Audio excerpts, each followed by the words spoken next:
IGBT stands for Insulated-Gate Bipolar Transistor.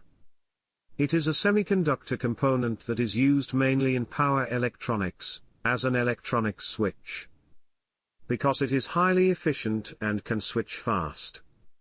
It is especially useful for high voltages and currents.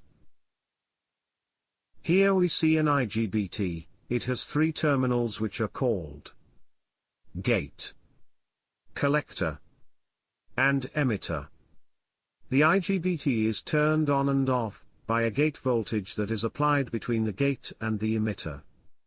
If the IGBT is on, current flows between the emitter and the collector. Here you can see the schematic symbol, with the gate, collector and emitter.